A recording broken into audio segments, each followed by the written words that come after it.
Hari ini 1 Syawal 1446 Hijriah, bertepatan dengan tanggal 31 Maret 2025 Miladiah. Bulan Ramadan yang mengantar kita kembali ke fitrah kesucian pada hari ini telah meninggalkan kita. Bagaimana Ramadan mengantar diri kembali ke fitrah kesucian, meraih kemuliaan kita coba membahas dalam khutbah yang singkat ini yang bertema bagaimana mengaplikasikan atau mempraktekkan kurikulum Ramadan dalam kehidupan di luar bulan suci Ramadan. Sebagai bentuk rasa syukur melewati pendidikan dan pelatihan Ramadan kembali ke fitrah kesucian, pagi ini kita berkumpul seraya memandangkan takbir, tahmid dan tahlil, memuji, membesarkan, mensucikan dan mentauhidkan Allah. Diklat selama 1 bulan, menata hawa nafsu, meningkatkan kualitas diri, keimanan dan ketakwaan sebagai bekal dalam melakoni hidup dan kehidupan yang lebih bermakna, bahagia di dunia sebagai jalur untuk bagaimana menggenggam peradaban di akhirat. Salawat serta salam senantiasa kita kirimkan kepada Rasulullah Muhammad SAW beserta keluarga dan para sahabatnya serta pengikutnya hingga akhir zaman. Nabi dan Rasul yang seluruh umat Islam sudah bersaksi dalam syahadat ucapan, siap untuk mengaplikasikan syahadatnya dalam kehidupan, menjadikan Rasulullah sebagai suri teladan dalam melaksanakan tugas kehambaan Abdullah maupun tugas khalifatullah di permukaan bumi ini. Allahu Akbar, Allahu Akbar, Allahu Akbar, walillahil hamd. Ma'asyiral muslimin yang insyaallah dimudahkan Allah, kumandang takbir, tahmid dan tahlil Idul Fitri kali ini semoga semakin menegakkan kesadaran kita, menghadirkan kesadaran kita sebagai makhluk ciptaan Allah yang telah diberikan potensi kemuliaan, kecerdasan, potensi spiritual ilahiyah yang dimasukkan dalam setiap diri seorang hamba. Semua sawab wa nafa'a fihi min ruhi wa ja'ala lakum sam'a wal absara wa afidata qalilan ma tashkurun. Potensi spiritual ilahiyah manusia sudah ada di dalam diri setiap hamba, mulai dari titik awal kehidupan yaitu stem cell di dalam rahim. Stem cell yang berkembang bersama dengan jiwa, mental dan kecerdasan karena dihidupkan oleh yang maha hidup dan maha cerdas. Stem cell sebagai bakal jasad berkembang menjadi jaringan, organ, sistem organ dan menjadi individu manusia. Potensi yang dimiliki haruslah dieksplorasi dan dikeluarkan atau diaktualkan melalui pendidikan, baik pendidikan formal maupun pendidikan non formal. Potensi spiritual ilahiyah berpusat pada kalbu, pusat pancaran sekaligus magnet gelombang cahaya spiritual, menentukan kualitas diri, kecerdasan, sikap, mental, keimanan dan ketakwaan. Sesungguhnya dalam diri manusia ada satu gumpalan. Kalau ia baik, maka baiklah seluruh kegiatannya, mulai cara berpikirnya, aktivitasnya, dan kalau buruk, buruk pula lah jasad, perilaku. Gumpalan itulah kalbu. Ramadan mengasah gumpalan tersebut agar mudah bergetar, mudah menangkap signal-signal energi positif receiver, sekaligus memancarkan gelombang cahaya ilahiyah, pemencar dan transmitter kebaikan-kebaikan. Dalam diri akan mewujud dalam sikap dan tindak laku kehidupan pribadi dan kehidupan bermasyarakat. Allahu Akbar, Allahu Akbar, Allahu Akbar, walillahil hamd. Ma'asyiral muslimin yang dimudahkan Allah, Ramadan adalah bulan pendidikan dan pelatihan yang sangat dahsyat, karena hanya dengan waktu 1 bulan kurikulumnya dapat mengasah dan mensucikan kalbu, mengantar hamba yang beriman naik tingkat meraih kemuliaan ketakwaan la'allakum tattaqun, meningkatkan kualitas jiwa dari nafs al-amarah menuju pada nafs al-lawamah sebagai tangga menuju pada kualitas nafs al-mutmainnah. Kedahsyatan Ramadan disebabkan karena tujuan dan sasaran, strategi dan cara mencapainya, termasuk materinya, itu yang ditetapkan oleh Allah, diajarkan dan dicontohkan oleh Rasulullah Muhammad SAW. Tujuan diklat Ramadan adalah meraih predikat ketakwaan, Ya ayyuhalladzina amanu kutiba alaikumusiyam kama kutiba alal ladzina min qablikum la'allakum tattaqun. Strategi metode diklatnya adalah menata keinginan hawa nafsu melalui puasa dengan aturan dan tahapan-tahapan yang jelas untuk mencapai tujuan. Puasa menahan makan dan minum serta hal-hal yang mengurangi pahala dan membatalkannya mulai dari terbit fajar sampai dengan malam atau maghrib di surah Al-Baqarah 187. Untuk mencapai tujuan secara bertahap mulai dari 10 hari pertama dengan rahmat Allah, secara fisika terjadi penggelontoran racun-racun sisa-sisa metabolisme dalam tubuh akibat dari makanan yang tidak terkontrol selama 11 bulan. Dan secara rohania terjadi penggelontoran penyakit-penyakit kalbu, iri, dengki, kesombongan dalam proses pensucian kalbu. Ini dikenal dengan fase takhalli. Periode 10 hari kedua dengan keimanan dan keseriusan kita melaksanakan puasa dan qiyamul lail, mendatangkanlah maghfirah, pengampunan. Man shoma Ramadan imanan wa ihtisaban ghufira lahu ma taqaddama min zambi. Ini hadis pasangan dengan man shoma Ramadan. Secara fisika terjadinya peremajaan sel-sel dalam tubuh menuju pada keseimbangan alamiah sebagai proses metabolisme dalam tubuh untuk mengantar kita sehat secara holistik, atau fase di mana terjadi homeostasis tubuh. Dalam dimensi rohania, tahapan kedua ini dikenal dengan tahalli, mengisi pikiran dan kalbu dengan zikir dan bacaan-bacaan Al-Quran, menghiasi diri dengan sikap-sikap yang terpuji. Puncak kedahsyatan Ramadan adalah periode 10 malam terakhir.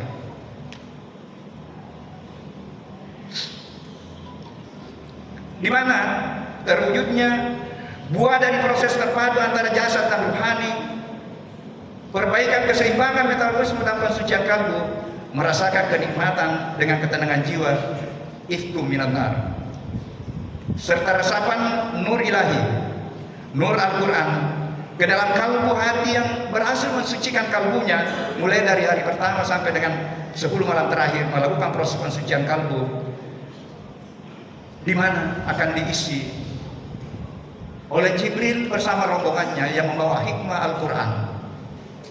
Itulah Lailatul Qadar yang luar biasa, lebih mulia daripada 83 tahun 4 bulan. Insya Allah kita semua sudah mendapatkan itu. Insya Allah. Mungkin hanya tarafnya yang berbeda-beda, derajatnya yang berbeda-beda. Apalagi yang itikaf 10 malam terakhir. Dalam dimensi rohania, 10 hari terakhir ini dikenal dengan fase tajalli, keseluruhan dari tahapan diklat harian selama 1 bulan dengan 3 tahapan mengantar pelaku puasa menggenggam predikat kemuliaan la'allakum tattaqun, menggenggam predikat kemuliaan inna akramakum indallahi atqakum. Kualitas dan derajat kemuliaan juga ditentukan oleh berbagai amalia-amalia Ramadan lainnya, antara lain zakat, infak, sedekah, serta amalia mulia lainnya yang berkaitan dengan amalan sosial, fadlu minan nas, dan 1, sikap menghargai lingkungan, rahmatan lil alamin. Allahu Akbar, Allahu Akbar, Allahu Akbar, walillahil hamd. Ma'asyiral muslimin yang dimudahkan Allah. Nah, bagaimana mempraktekkan kurikulum Ramadan yang dahsyat ini di dalam kehidupan?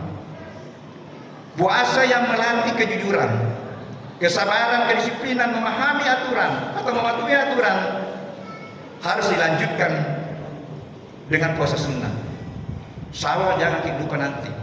Ada 6 hari, ada Senin Kamis, ada Ayyamul Bid 13, 14, 15 setiap bulan. Saya mencoba hitung-hitung, kalau kita lengkap nanti ini di bulan Syawal, itu masih puasa 15 hari. Masih setelah bulan berikutnya itu, kalau kita Senin Kamis tambah dengan Ayyamul Bid, itu rata-rata kita puasa 1 bulan 10 hari. Manfaatkan, karena ini wa antasumu khairul lakum in kuntum ta'lamun. Itu lebih baik bagi seandainya mau mempraktekkan. Qiyamul lail dalam wujud tarawih memang sudah pergi, tetapi dianjurkan dengan tahajud yang ditawarkan oleh Allah untuk bagaimana kita meraih maqamah mahmudah.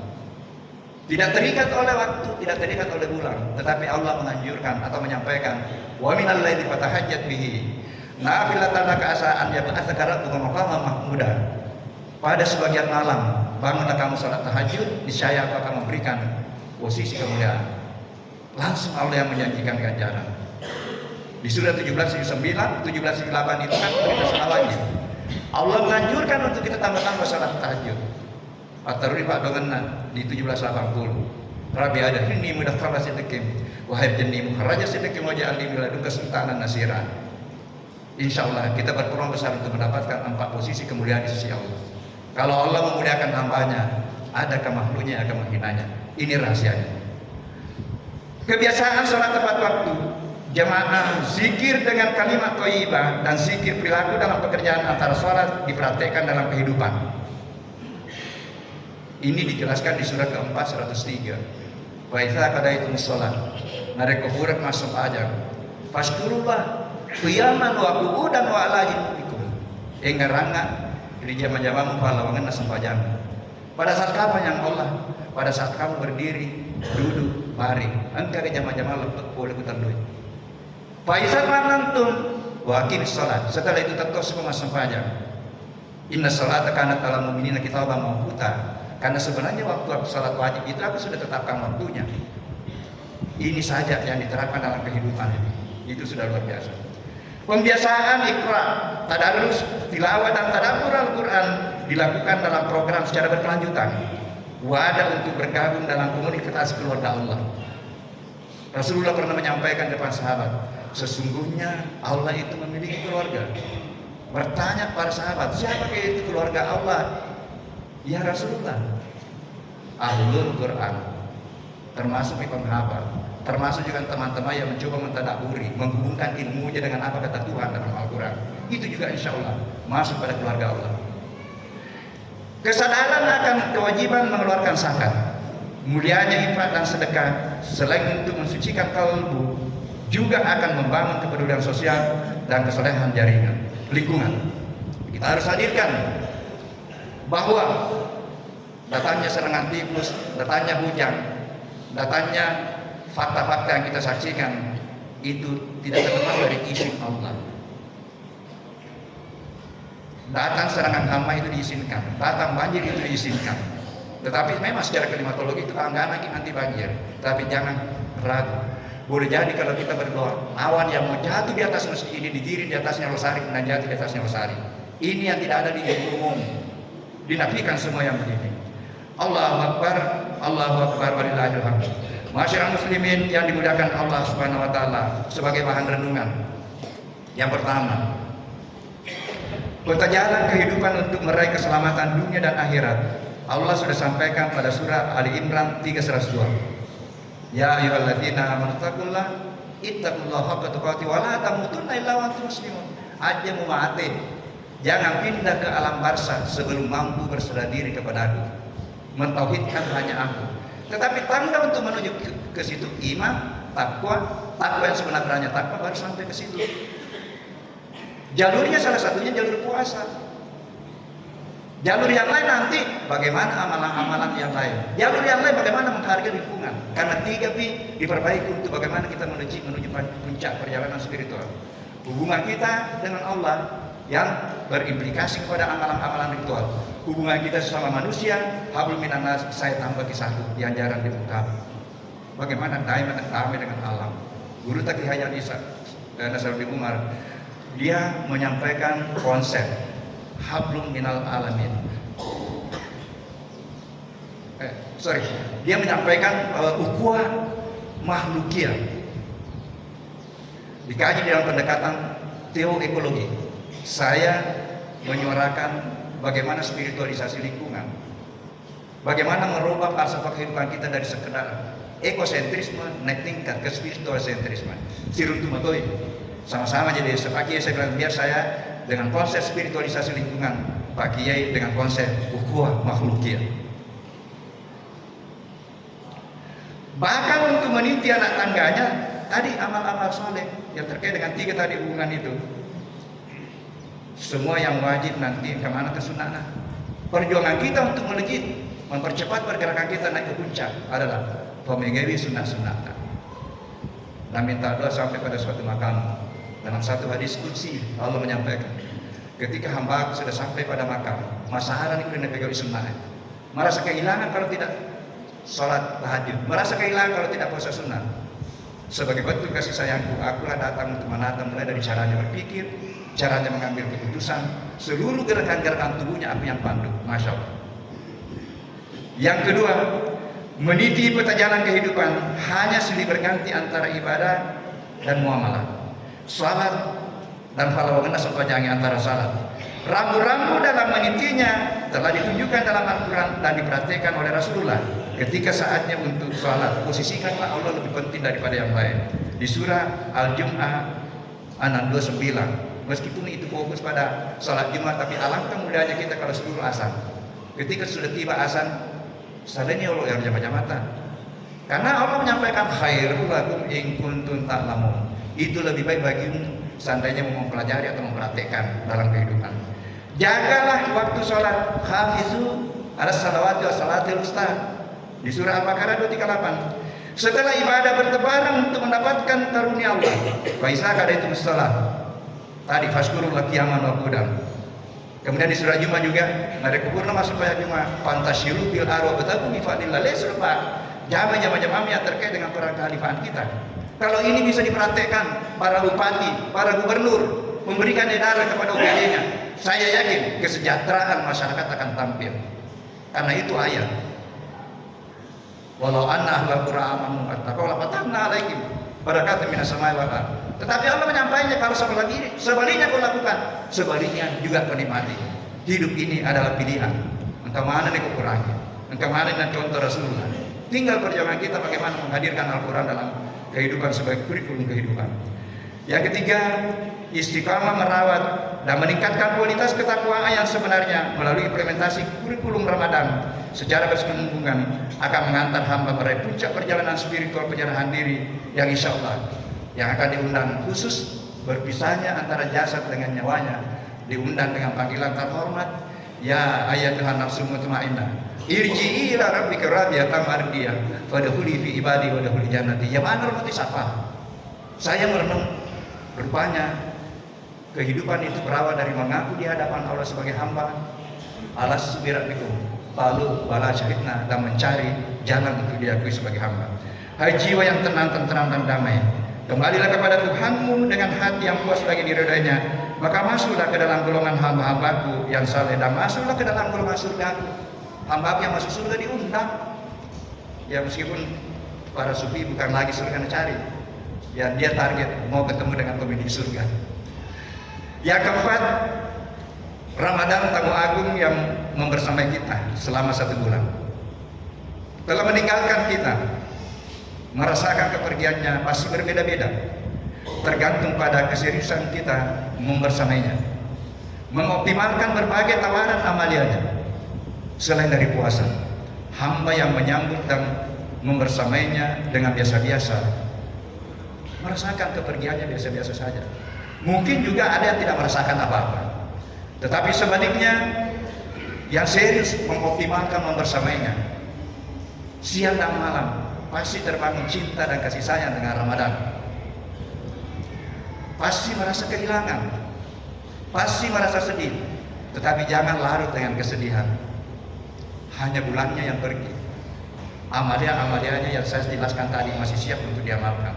Lanjutkan kurikulumnya di dalam kehidupan kita, dan kita berdoa mudah-mudahan kita semua sampai lagi menyambutnya di tahun 1447 Hijriah. Amin, amin.